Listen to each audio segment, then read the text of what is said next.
Welcome to BooTube Tales, where nightmares get a spotlight. True horror stories, real-life terror, chilling tales.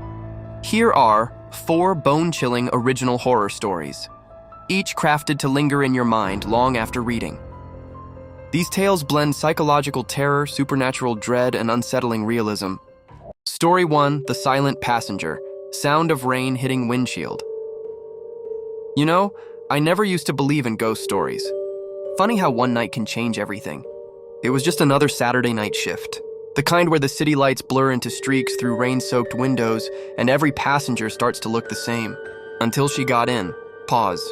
I'll never forget the sound of my car door opening at 2:47 a.m. There she was, standing in the downpour, wearing a wedding dress that must have been beautiful before it became completely drenched.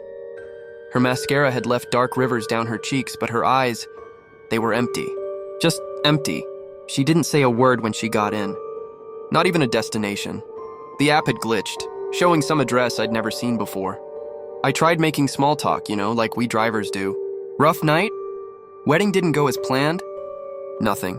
Just silence and the endless sound of water hitting metal. The GPS kept recalculating, taking us deeper into the old part of town. Past broken streetlights and abandoned buildings, until we ended up at the gates of Oakwood Cemetery. That's when things got wrong. Soft, nervous laugh. The locks on my car, all 4 of them, started clicking. One by one, like someone was playing with them. Click, click, click, click.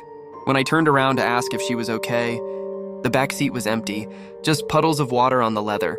I tried to leave, I swear I did, but my car wouldn't start. For hours I sat there talking to something, arguing with empty air. The temperature kept dropping until I could see my breath. And that presence, that heavy feeling of someone watching. They found my car the next morning, parked right where I'd left it. The police didn't believe me, of course.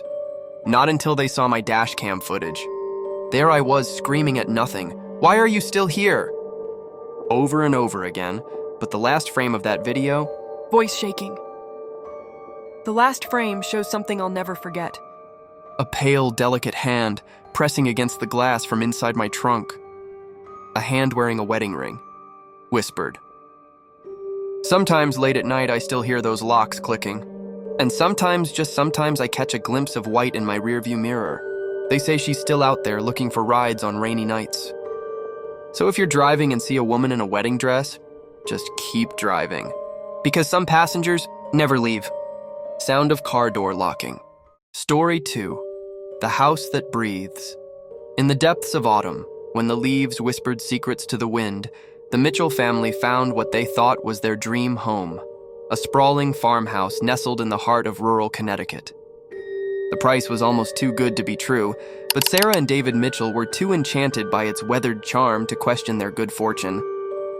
The first few nights were filled with the usual settling-in sounds, creaking floorboards, rattling windows, the gentle symphony of an old house. But then they noticed something different. The walls seemed to move. Not dramatically, but with a subtle, steady rhythm. Inhale, exhale, inhale, exhale.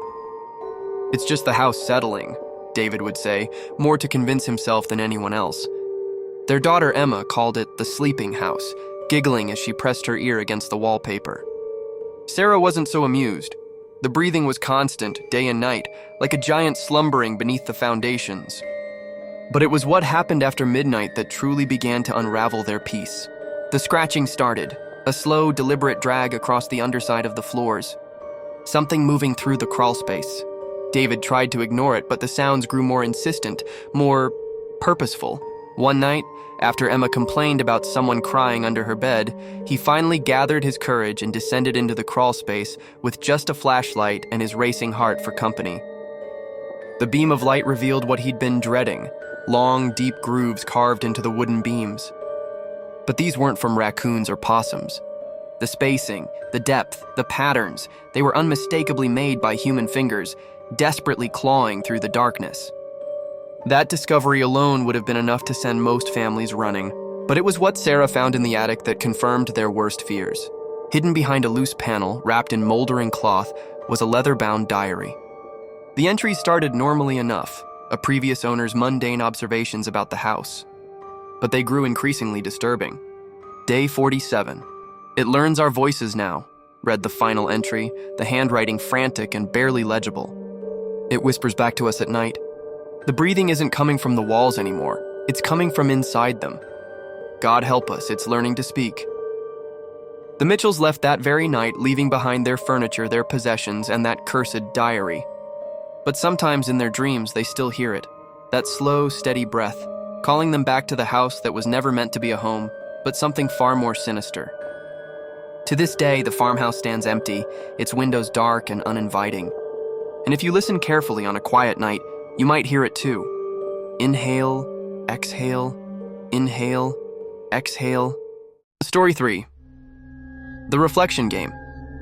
Have you ever really looked at yourself in the mirror? I mean, truly looked? There's something unsettling about meeting your own gaze for too long. Maybe it's because deep down, we all know there's something not quite right about reflections. Let me tell you about Sarah. She wasn't particularly superstitious, just your average woman with a vintage floor-length mirror she'd picked up at an estate sale. Beautiful piece, ornate gold frame, probably from the 1920s. The kind of mirror that adds character to a room.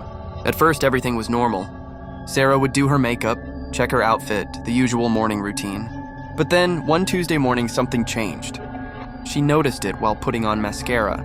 She blinked, and her reflection blinked just a fraction of a second too late.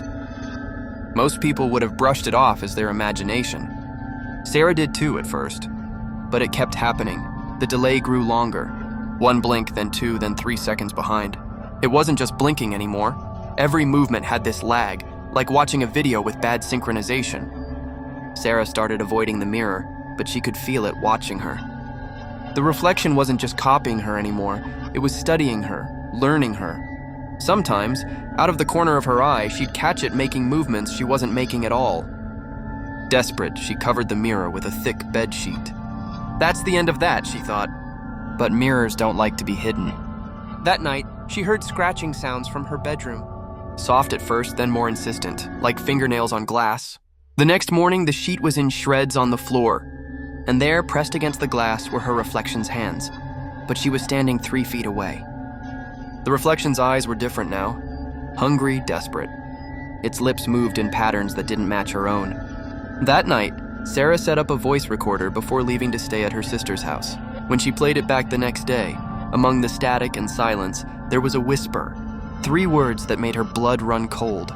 Almost free now. They say Sarah's mirror is still out there somewhere, sold at another estate sale. So the next time you're looking in a mirror, pay attention. Does your reflection move exactly when you do? Are you sure it's really mimicking you? Or is it learning, waiting, preparing for its moment to break free? Remember, reflections are supposed to be perfect copies. If yours isn't, well, maybe it's time to invest in some heavy curtains. Just don't cover the mirror completely, that only makes them angry. Story 4. The Black Dog of Harrison Crossing. Late nights on rural highways can play tricks on your mind. The endless stretch of Harrison Crossing has seen its share of strange occurrences, but none quite as chilling as what I'm about to tell you. You see, there's this legend around here. Ask any local about the black dog at the crossroads, and you'll notice how their eyes dart nervously, their voices drop to whispers. They'll tell you something that might sound ridiculous at first. If you see the black dog at the crossroads, you have 3 days to live. Ben Higgins was one of those truckers who'd been driving these roads for 20 years. The kind of guy who'd heard every ghost story, every urban legend, and dismissed them all with a hearty laugh. Bunch of nonsense, he'd say, sipping his coffee at the local diner. I've driven past that crossing thousands of times. But something changed 3 weeks ago. It was one of those pitch black nights, the kind where your headlights seem to get swallowed by the darkness. Ben was making his usual run, approaching Harrison Crossing at 3 a.m. when his dash cam caught something unusual. The footage shows what can only be described as a shapeless mass, something that moved like a dog but wasn't quite right. It loped across the road with an unnatural grace, its form seeming to shift and ripple in the truck's headlights. Ben probably would have forgotten about it, written it off as exhaustion playing tricks on his eyes. But the next night, his wife called him while he was on the road. Her voice was trembling, barely able to form words. Something was at their front door. Not scratching like an animal would. No, these were the distinct sounds of human fingernails dragging across the wood. The police came but found nothing. No marks, no prints, nothing to explain what had terrified Mrs. Higgins so badly she refused to stay in the house alone. On the third night, everything changed. Ben was making his final run before a planned vacation, just a routine drive through Harrison Crossing.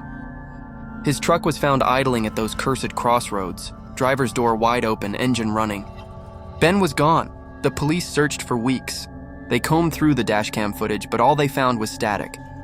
That is, until someone had the idea to play the audio backward. In that garbled mess of white noise, a whisper emerged, clear as day. You should have looked behind you. To this day, no one has found Ben Higgins.